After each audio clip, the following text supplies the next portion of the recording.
Assalamualaikum warahmatullahi wabarakatuh.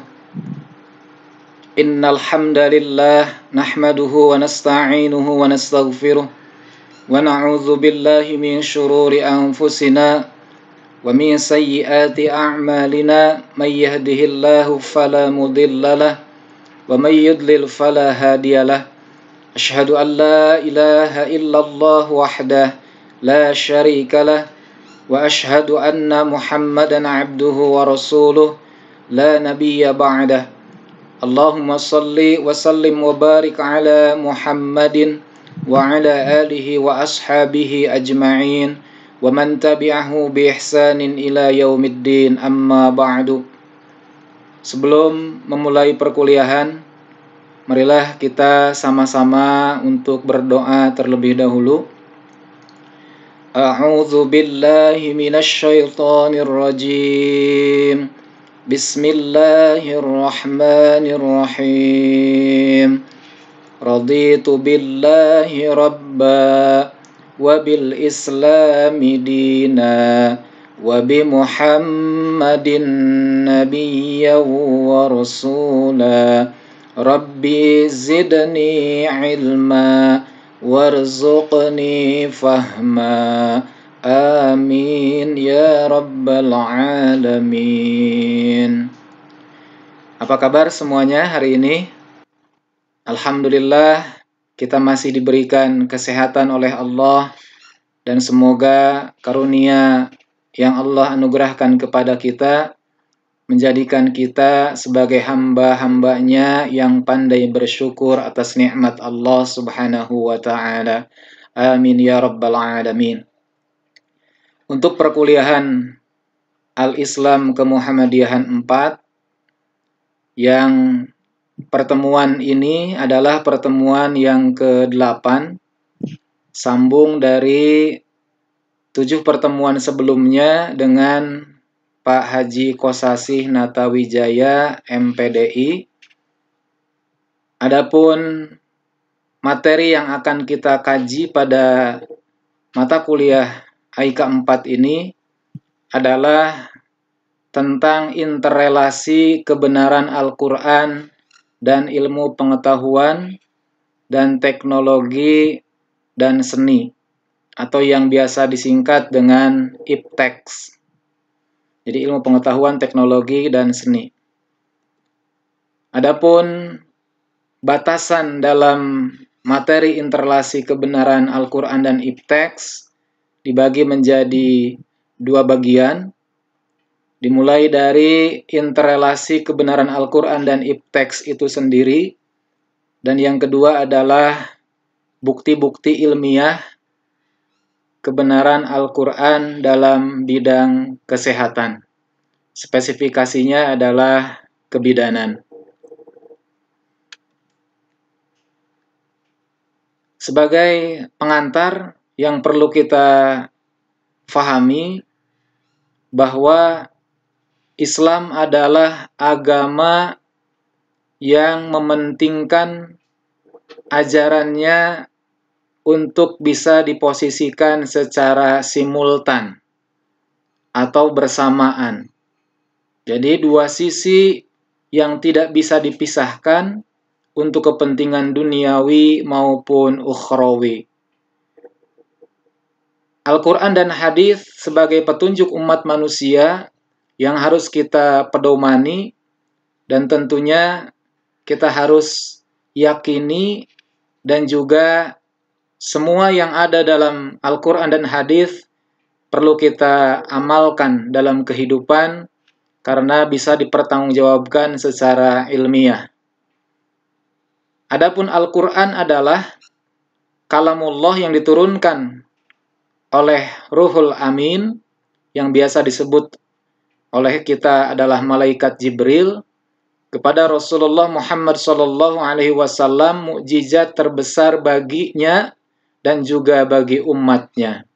Jadi kalau kita waktu pernah belajar TPA atau mungkin madrasah, bahwa Al-Quran dengan pengertiannya sudah kita fahami sebelumnya. Yang jelas, fungsi dari Al-Quran adalah sebagai dustur atau sumber hukum, atau bahasa lain aturan, atau perundang-undangan bagi mereka orang-orang yang mengikuti petunjuknya dan menjadi ibadah bagi yang membacanya. Jadi di bagian ini mungkin kita pernah mendengar ada lirik atau syair yang kita bisa mengingatkan kita. Liriknya adalah seperti ini. Dusturunal Qur'an, Allahu ghayatuna. Nah, itu adalah bagian potongan liriknya. Nanti tinggal cari di Google ya. Jadi intinya Al-Quran sebagai dustur atau sumber hukum atau perundang-undangan bagi kita. Nah, kemudian Al-Quran kitab yang mengatur seluruh aspek kehidupan manusia. Yang mana Al-Quran memberikan petunjuk kepada manusia menuju jalan yang lebih utama. Jadi kalau orang mempedomani Al-Quran, manusia menjalankan petunjuk-petunjuk Al-Quran, maka insya Allah kehidupannya akan mendapatkan kehidupan yang lebih baik atau lebih utama. Sebagaimana dalam Al-Quran surah Al-Isra, surah yang ke-17 ayat yang ke-9. A'udzu billahi minasyaitonir rajim. Inna hadzal Qur'ana yahdi lillati hiya aqwam. Bahwa sesungguhnya Al-Quran ini memberikan petunjuk kepada jalan yang lebih lurus, aqwam. Nah, ini adalah menjadi ingatan kita bahwa fungsi Al-Quran adalah memberikan petunjuk kepada kita menuju jalan yang lebih baik, menuju jalan yang lebih lurus atau lebih utama. Adapun sunnah dalam pengertiannya adalah segala apa yang zahir dari Nabi Muhammad SAW selain dari Al-Quran, baik yang berupa perkataan, perbuatan, ataupun pengakuannya. Sehingga dengan pengertian tersebut, maka sunnah terbagi menjadi 3 macam. Ada yang pertama adalah sunnah taqririyah, yaitu sunnah yang berupa pengakuan Nabi terhadap sesuatu amalan yang secara teks langsung tidak menyampaikannya, tapi juga tidak melarangnya. Kemudian yang kedua ada sunnah fi'liyah, adalah sunnah yang berupa perbuatan Nabi. Jadi sunnah ini adalah sebagai hal yang diperbuat oleh Nabi sendiri. Dan yang ketiga adalah sunnah qauliyah, yaitu sunnah yang berupa perkataan Nabi SAW yang biasa disebut dengan bahasa lain adalah al-hadis. Nah, kemudian terkait dengan interrelasi Al-Quran maupun al-hadis dengan ipteks, khususnya di bidang kesehatan, maka terdapat banyak dalil-dalil yang menjelaskannya.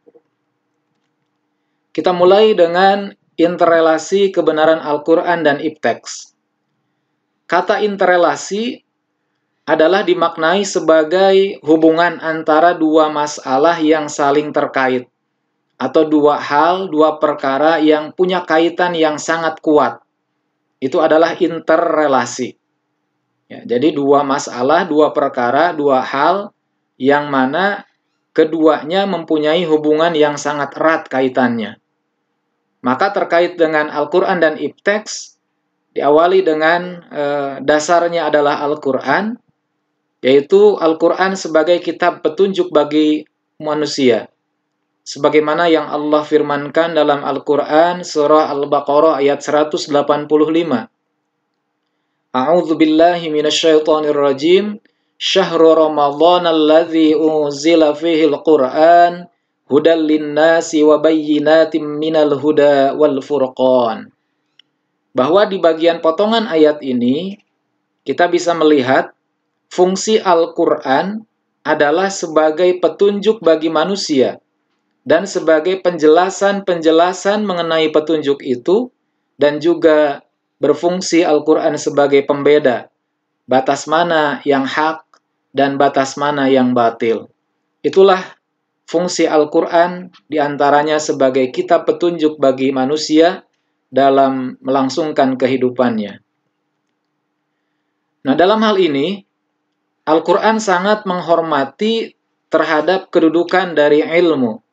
Sebagai buktinya, kita tahu bahwa Al-Quran menyifati masa Arab pra-Islam yang mana umatnya disebut dengan kehidupan jahiliyah atau kebodohan. Artinya pada zaman tersebut belum sampai kepada mereka ilmu kebenaran, sehingga kategorinya adalah bodoh. Itulah lawan dari berilmu adalah jahiliyah. Maka di sini sebagai bukti bahwa kedudukan ilmu dalam Islam menurut Al-Quran adalah sangat tinggi kedudukannya. Di dalam Al-Quran terdapat ratusan ayat yang menyebutkan tentang ilmu dan pengetahuan. Ini menunjukkan kepada kita bahwa sebagian besar yang disebutkan dalam ayat-ayatnya adalah berkaitan dengan kemuliaan dan ketinggian derajat orang-orang yang diberi ilmu. Di antaranya kita bisa baca dari Al-Quran surah Al-Alaq ayat yang ke-5. Dan ini menjadi satu dari 5 ayat yang pertama kali diwahyukan oleh Allah kepada Rasulullah Muhammad SAW. 'Allamal insana ma lam ya'lam. Allah mengajarkan kepada manusia apa yang tidak mereka ketahui. Ini adalah kalimatnya 'allama, mengajarkan. Kemudian ya'lam, yang tidak mereka ketahui atau belum mereka ketahui. Jadi di sini ada pengetahuan dan ada ilmu atau ajaran. Kemudian dalam ayat yang lain di surah Al-Mujadalah ayat yang ke-11. Dan ini ayatnya yakin sudah sangat melekat di benak kita. Yarfa'illahu alladzina amanu minkum walladzina utul ilma darajat. Bahwa Allah meninggikan beberapa derajat orang-orang yang beriman dan orang-orang yang diberi ilmu. Ya, jadi kalimat utul ilma difahami menurut bahasanya adalah diberi ilmu. Ini artinya bahwa ilmu yang kita miliki atau manusia miliki sesungguhnya adalah pemberian dari Sang Maha Ilmu, yaitu Allah Subhanahu wa Ta'ala. Oleh karenanya tidak ada alasan dengan ilmu yang dimiliki manusia menjadikannya sombong, takabur, dan merasa dirinya adalah yang paling berilmu. Karena Allah lah yang memberikan ilmu kepadanya, dan tentunya ilmu Allah adalah jauh lebih luas daripada ilmu yang ada pada manusia. Itu terkait dengan kedudukan orang-orang yang berilmu menurut Al-Quran. Allah akan tinggikan derajatnya, baik dalam kehidupan dunia ataupun nanti kehidupan akhirat. Dalam ayat yang lain, di surah Az-Zumar ayat yang ke-9, Allah dalam ayat ini menggunakan kalimat istifham, kata tanya, qul, katakanlah, hal yastawil ladzina ya'lamuna wal ladzina la ya'lamun. Apakah sama orang-orang yang mengetahui, ya'lamun, orang-orang yang berilmu, wal ladzina la ya'lamun, dengan orang-orang yang tidak mengetahui atau yang tidak berilmu? Maka tentu jawabannya adalah tidak sama. Kemudian di dalam ayat yang lain surah Al-Baqarah ayat 32, Subhanaka la ilma lana illa ma 'allamtana. Tidak ada yang kami ketahui, la ilma lana, tidak ada ilmu pada kami, illa ma 'allamtana, melainkan atau selain apa yang telah Engkau ajarkan atau ilmukan kepada kami. Intinya terkait dengan ilmu dan pengetahuan ini adalah ajaran atau ilmu yang Allah berikan kepada manusia. Maka di sini sama atau senada dengan ayat yang sebelumnya, tidak ada alasan manusia dengan ilmunya menjadikannya angkuh atau sombong sehingga tidak bisa menerima kebenaran. Nah, kemudian terkait ipteks, di tadi masalah yang pertama adalah Al-Quran yang memandang atau memposisikan ilmu pengetahuan. Nah, sekarang kita pahami dari ipteksnya itu sendiri bahwa ipteks atau ilmu pengetahuan dan teknologi serta seni itu adalah salah satu sarana manusia untuk menuju kehidupan di dunia yang lebih baik. Ya, jadi sekali lagi karena tadi al-Islam adalah memposisikan ajarannya untuk urusan dunia dan akhirat secara simultan, maka menjadi bagian yang penting untuk kita dapatkan adalah ketika kita hidup di dunia mendapatkan kebaikan, ya, Rabbana atina fid dunya hasanah, maka salah satu di antara kebaikan di dunia bisa kita peroleh dengan jalan ilmu pengetahuan, teknologi, dan seni. Ini sebagai salah satu sarana untuk menuju kehidupan yang lebih baik di kehidupan dunia ini. Nah, jadi kalau bicara ipteks, maka batas waktunya adalah kehidupan dunia. Tapi ketika ipteks itu bermanfaat atau ada kemanfaatan untuk manusia yang lain, maka akan menjadi bagian ibadah dan akan bermanfaat nanti sebagai investasi amalan-amalan soleh yang akan kita dapatkan pahalanya di akhirat. Nah, biasanya ayat-ayat Al-Quran yang mengingatkan kita atau yang menjelaskan tentang ipteks di dalamnya adalah diawali atau diakhiri dengan sindiran. Ya, ini sebagai kisi-kisi. Jadi kita bisa melihat atau mencari ayat-ayat mana yang terkandung informasi terkait ilmu pengetahuan atau teknologi. Maka biasanya ada kalimat-kalimat yang Allah nyatakan secara tegas, misalkan afala yatafakkarun. Apakah tidak mereka memikirkan, misalkan. Atau apakah mereka tidak memperhatikan. Kalau di dalam kalimat yang lain misalkan menggunakannya afala tazakkarun. Apakah kamu tidak memperhatikan? Atau apakah kamu tidak mengingat? Nah, itu adalah kata-kata yang menjadi sindiran bahwa informasi ilmu pengetahuan itu menjadi penting untuk diperhatikan.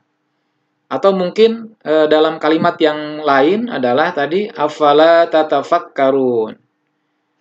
Nah, itu adalah gambaran pertanyaan-pertanyaan yang Allah jadikan sebagai sindiran agar kita menjadi orang-orang yang berpikir. Atau juga afala tasma'un. Apakah kamu tidak mendengar?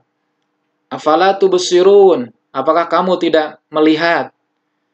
Atau mungkin menggunakan kalimatnya la ayatil liulil albab sebagai tanda-tanda bagi orang-orang yang berpikir atau yang berakal, atau juga untuk ulil albab. Itu adalah gambaran ayat-ayat yang di dalamnya terkandung informasi ipteks. Ya, nanti kita bisa buka beberapa ayat yang menggunakan kata-kata sindiran ini atau informasi ini menjadi penguatan kepada kita bahwa ada informasi yang Allah sampaikan sebagai ilmu pengetahuan kepada kita. Nah, sejarah pada masa dunia di luar Islam diselubungi kegelapan ilmu. Ya, jadi ini yang disebut dengan jahiliyah. Jadi kebodohan. Jadi kegelapan ilmu. Yang mana di dalamnya terdapat perdukunan, ya, menggunakan mantra-mantra atau jampi-jampi, menjadikan jalan untuk pengobatan. Ya, ini adalah masa dunia di luar Islam, yaitu ketika masa jahiliyah. Dan mungkin masa sekarang pun kadang masih ada, padahal sudah menjadi masa yang terang, ya, dengan cahaya Islam yang diajarkan oleh Nabi Shallallahu Alaihi Wasallam. Tapi hal-hal ini masih terjadi mungkin di sebagian masyarakat kita. Maka seorang Ibnu Sina telah mengembangkan berbagai metode pembedahan manusia dengan ilmu bedahnya, sehingga dia dijuluki sebagai sang bapak kedokteran modern. Nah, jadi ini adalah tokoh muslim yang memang mempunyai ilmu pengetahuan khususnya di bidang kesehatan terkait dengan kedokteran. Karya monumentalnya, salah satu di antara karya yang lain adalah Al-Qanun Fit Tib atau Fi At-Tib. Nah, ini adalah yang kemudian diterjemahkan oleh orang-orang Eropa menjadi canon, ya, Al-Qanun menjadi canon. Nah, itu adalah sedikit informasi terkait dengan masa-masa kejayaan Islam, banyak tokoh-tokoh Muslim yang mereka menjadi ahli di bidang ilmu pengetahuan, khususnya kesehatan. Nah, adapun yang menjadi ironinya, umat Islam saat ini justru dengan gambaran sejarah masa lalu umat Islam yang luar biasa berjaya atau di masa-masa kegemilangannya, justru umat Islam saat ini kurang mengapresiasi kandungan Al-Quran. Nah, ini adalah sebagai koreksi terhadap kita, umat Islam, yang kurang mengapresiasi terhadap kandungan yang ada di dalam Al-Quran. Nah, kenapa bisa begini atau kenapa bisa demikian? Nah, ini adalah sebagai akibat banyaknya umat Islam atau kaum muslimin yang kurang atau tidak paham dengan bahasa Al-Quran. Yang mana notabene-nya bahasa Al-Quran adalah bahasa Arab. Meskipun hanya sebatas pemahaman tingkat dasar. Jadi, hanya bisa membaca Al-Quran, tapi tidak mengerti kandungan Al-Quran yang dibacanya sampai ke tingkat pemahaman. Maka ini adalah salah satu sebab umat Islam kurang mengapresiasi kandungan Al-Quran di masa sekarang ini. Nah, sehingga ada di antara umat Islam, meskipun tidak semua, yang mana membaca Al-Quran hanya sampai sebatas ritual. Ya. Jadi memahami posisi Al-Quran hanya sebagai bacaan ritual yang dilakukan secara rutin menjadi kegiatan ritual. Meskipun memang secara ritual dengan membaca Al-Quran akan mendapatkan pahala dan mendapatkan ketenangan hati. Ya, karena salah satu obat hati adalah dengan membaca Al-Quran. Tapi kadang lupa bahwa membaca Al-Quran dan maknanya. Nah, bahkan yang paling ironis, banyak generasi muda Islam yang enggan untuk sekedar menyentuhnya atau bahkan membacanya. Nah, kalau yang tadi di atas masih lebih baik, ya, masih mau membaca. Nah, ini yang paling ironi adalah banyak generasi muda Islam atau tidak sedikit generasi muda Islam yang justru mereka enggan untuk menyentuh Al-Quran atau bahkan membacanya. Nah, ini adalah permasalahan kita sebagai umat Islam saat ini. Nah, di antara hambatan kemajuan ilmu pengetahuan yang ada menurut Al-Quran, menjadi koreksi buat kita semua sebagai umat Islam, ada 4 hambatan sehingga ilmu pengetahuan sulit untuk mendapatkan kemajuan yang ada pada diri umat Islam.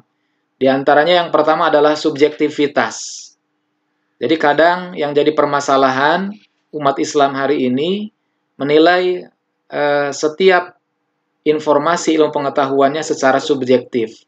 Jadi yang digunakannya adalah like and dislike, suka dan tidak suka. Jadi kalau kajian tentang katakanlah Al-Quran, kalau suka terhadap seseorang atau ketokohannya, maka dia akan fanatis. Ya, tapi sebaliknya, meskipun kebenaran yang disampaikan, tapi karena dia tidak suka dengan yang menyampaikannya, maka disinilah yang disebut dengan subjektif. Jadi subjektivitas ini menjadi hambatan kemajuan ilmu pengetahuan. Dan yang kedua adalah termasuk kategori subjektif, yaitu ketika taklid yang berlebihan atau taklid buta. Mengikuti sesuatu yang tanpa alasan. Jadi yang jelas kalau ditanya hanya ikut-ikutan saja, tidak tahu alasan atau argumentasi yang secara dalil-dalil yang menjelaskannya. Ini adalah di dalam Al-Quran sendiri, nanti bisa dibuka di waktu khusus untuk penjelasan hambatan subjektivitas yang harus kita hindarkan dalam diri kita. Kemudian yang kedua hambatannya adalah angan-angan dan dugaan tak beralasan. Juga sama, jadi ada asumsi-asumsi atau dugaan-dugaan yang tak beralasan yang menjadikan terhambatnya kemajuan ilmu pengetahuan pada umat Islam. Kemudian yang ketiga adalah bergegas-gegas mengambil keputusan, jadi tanpa mau membaca terlebih dahulu, tanpa mau mendengarkan terlebih dahulu, kemudian langsung memvonis atau menjatuhkan keputusan atau kesimpulan bahwa ini dan itu. Ya, jadi tanpa mau mendalami atau membaca informasi secara lebih mendalam. Itu terlalu terburu-buru kalau dalam bahasa lain. Dan yang paling penting di antara hambatan untuk diketahui oleh kita adalah karena sikap keangkuhan atau kesombongan. Jadi umat Islam enggan untuk mencari atau menerima informasi kebenaran dari Al-Quran karena sebab tadi diantaranya adalah ada subjektivitas dan lain sebagainya yang disebut sebelumnya. Jadi hakikat kesombongan adalah ketika orang tidak bisa untuk mencari atau menerima kebenaran yang sampai kepadanya. Itu disebutkan dalam Al-Quran surah Al-A'raf ayat 146 yang nanti bisa dibuka ayatnya secara khusus. Dan inilah yang harus kita katakanlah ciptakan, yaitu iklim ilmu pengetahuan dengan berbagai disiplin ilmu. Yang pertama adalah jangan bersikap terhadap sesuatu tanpa dasar pengetahuan. Ya, jadi ini motivasi atau iklim-iklim yang harus kita ciptakan. Bagaimana kita menyikapi setiap persoalan, maka harus didasari dengan pengetahuan. Jadi jangan bersikap terhadap sesuatu tanpa dasar pengetahuan.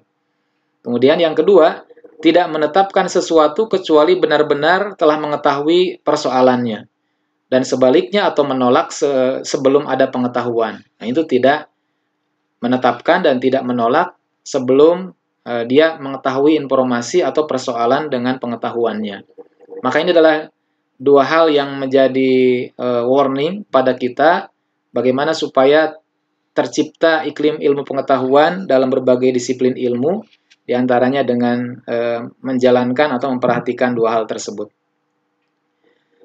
Nah, di antara interrelasi kebenaran Al-Quran dan hadis dalam kesehatan yang kita bisa tunjukkan di sini, bahwa bisa dikatakan Islam adalah satu-satunya agama yang mengatur kedokteran, pengobatan, dan kesehatan.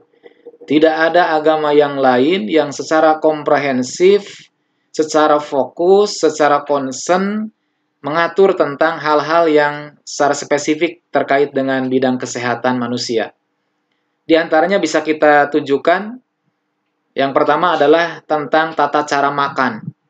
Islam sampai mengatur bagaimana cara atau adab makan. Di dalam Islam, terlalu hemat dan terlalu rakus atau berlebih-lebihan itu bertentangan dengan nilai-nilai ajaran Islam. Nah, senada dengan ajaran Islam, menurut ilmu kedokteran, bahwa terlalu banyak makan dapat menyebabkan gangguan pencernaan, makanan menjadi masam, dan bahkan bisa mengakibatkan infeksi usus besar dan usus 12 jari. Nah, ini diantara ayat dan hadis yang menjelaskan tentang adab makan. Di dalam Al-Quran surah Al-A'raf ayat 31, wa kulu washrobu wa la tusrifu, innahu la yuhibbul musrifin. Makan dan minumlah, dan janganlah berlebih-lebihan, wa la tusrifu, innahu la yuhibbul musrifin. Sesungguhnya Allah, dialah yang tidak menyukai orang yang berlebih-lebihan. Begitu pula dalam hadis Nabi SAW yang diriwayatkan oleh Imam Ahmad dan Ibnu Majah, disebutkan bahwa cukuplah baginya memakan beberapa suap untuk menegakkan tulang punggungnya. Nah, di sini tidak berlebih-lebihan.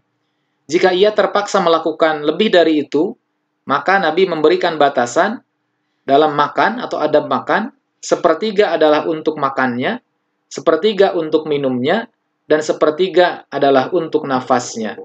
Jadi jangan sampai full, ya. Misalkan makan atau cuma 2 makan dan minum sehingga sampai berlebih-lebihan. Maka ini adalah bagian komposisi yang ideal yang diatur oleh Islam baik dalam Al-Quran ataupun dalam Al-Hadis. Yang konsekuensinya pasti akan berdampak terhadap kesehatan manusia. Kemudian di antara interrelasi yang kedua adalah terkait dengan kesehatan lingkungan. Hal ini terbukti di dalam wahyu Allah yang diturunkan kedua, surah yang kedua yang diturunkan adalah dengan panggilannya untuk kebersihan. Di ayat yang keempat dari surah Al-Mudaththir, Allah sampaikan, wa thiyabaka fatahhir, dan pakaianmu bersihkanlah. Ini perintah yang Allah sampaikan kepada Nabi SAW terkait kebersihan. Jadi masalah kebersihan dan kesehatan ini menjadi fokus yang sangat diperhatikan di dalam ajaran Islam. Begitu pula dalam hadis Nabi SAW menjelaskan kebersihan itu sebagai akidah yang kokoh, sebagai bagian daripada iman. Jadi bukan hanya karena ketakutan terhadap penyakit, tapi kata Nabi SAW, an-nazafatu minal iman, bahwa kebersihan itu adalah sebagian dari iman. Jadi indikator keimanan diantaranya adalah dengan masalah kebersihan. Jadi dengan dua hal yang tadi disebutkan, ini menjadikan jelas kepada kita interrelasi atau terdapat hubungan yang kuat, bahkan sangat kuat, antara kebenaran Al-Quran dan hadis di dalam ilmu pengetahuan, khususnya di bidang kesehatan. Adapun di poin yang kedua, bukti-bukti ilmiah kebenaran Al-Quran dalam bidang kesehatan, mungkin di sini hanya sebagian kecil yang bisa disampaikan. Di antaranya, yang pertama adalah bukti ilmiah kebenaran Al-Quran dengan ayat dan hadisnya.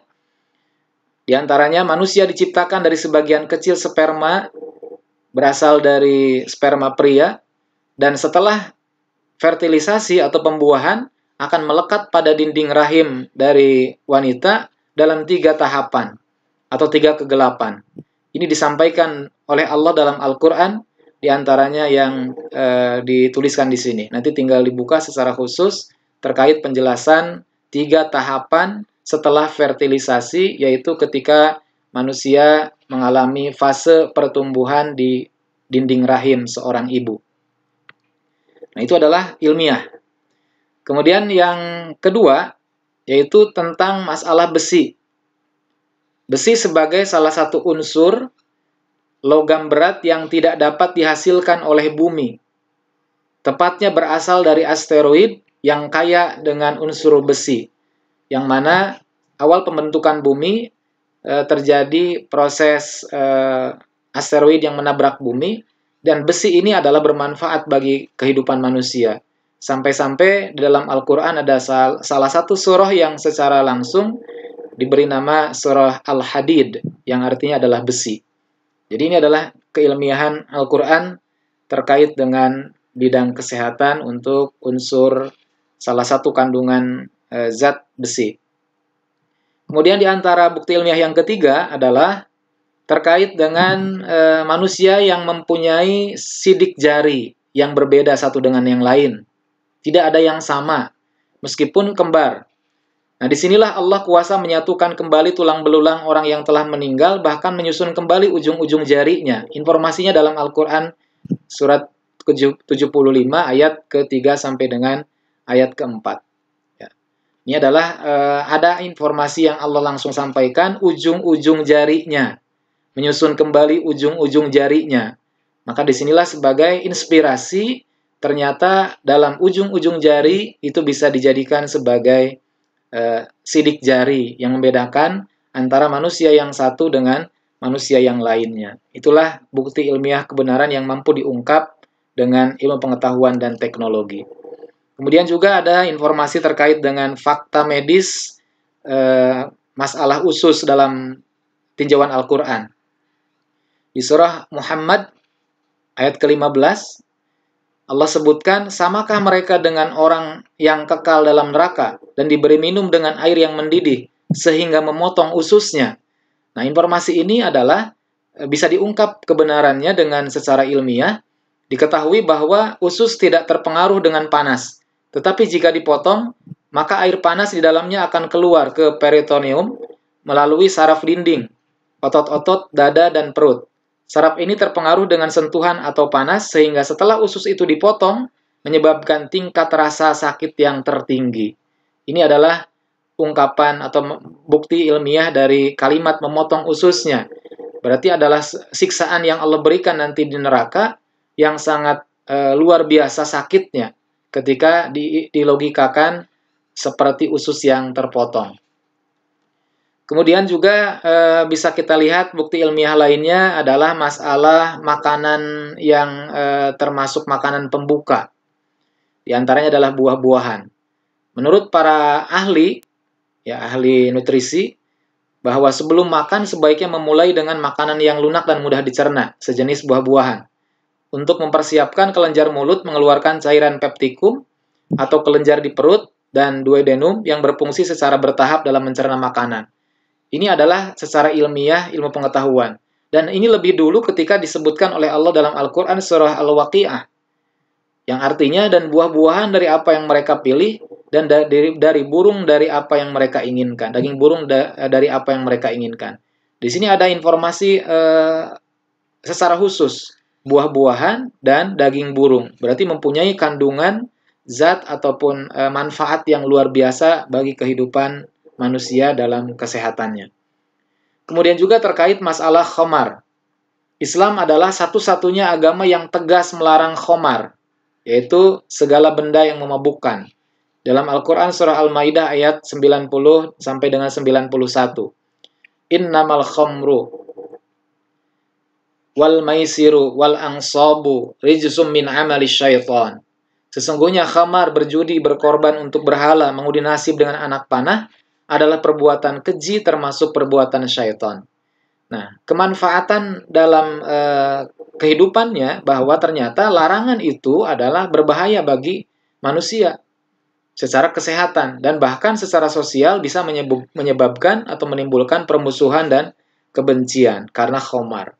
Nah, itu adalah gambaran dari kemaslahatan setiap ajaran-ajaran dalam Al-Quran ataupun Al-Hadis yang memang pada akhirnya akan berdampak terhadap kehidupan manusia. Nah, ini adalah informasi medisnya bahwa khamar bisa berpengaruh pada manusia dengan dua faktor. Yang pertama adalah kadar kimia alkohol yang masuk ke dalam cairan darah, dan yang kedua adalah karena kepekaan urat saraf. Nah, ini disebut secara langsung Allah menyampaikan di surah An-Nisa ayat 43. Janganlah kamu sholat dalam keadaan mabuk. Nah, itu adalah akibat dari khamar.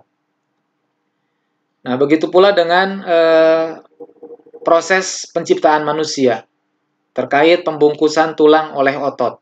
Al-Quran menjelaskan tahap-tahap pembentukan manusia dalam rahim ibu di dalam Al-Quran surah Al-Mu'minun ayat yang ke-14. Jadi air mani Allah jadikan segumpal darah ya setelah dibuahi atau fertilisasi. Kemudian dari segumpal darah Allah jadikan segumpal daging. Dari segumpal daging kami jadikan tulang belulang. Kemudian tulang belulang itu kami bungkus dengan daging. Disinilah pembungkusan tulang. Kemudian kami jadikan dia makhluk yang berbentuk lain, yaitu manusia yang sempurna.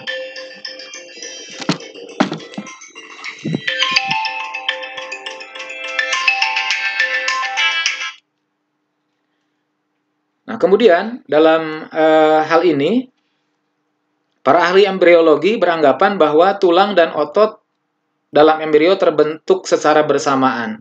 Nah, namun seiringnya perkembangan teknologi, sebuah penelitian yang canggih menunjukkan secara mikroskopis bahwa kebenaran ayat ini adalah sangat tepat, sesuai dengan keilmuan atau ilmu embriologi. Dan juga dalam informasi yang lain. Nah, sebagai penutup, karena ini adalah untuk D3 kebidanan, jadi tugas berikutnya nanti kalian mencari dalil-dalil lain yang menunjukkan interrelasi antara kebenaran Al-Quran ataupun Al-Hadis dalam bidang kesehatan, khususnya di bidang atau di spesifikasi kebidanan. Mudah-mudahan bisa difahami. Mohon maaf, tadi ada sambungan telepon pada saat menjelang akhir. Kita tutup dengan membaca hamdalah. Alhamdulillahi Rabbil Alamin. Wassalamualaikum warahmatullahi wabarakatuh.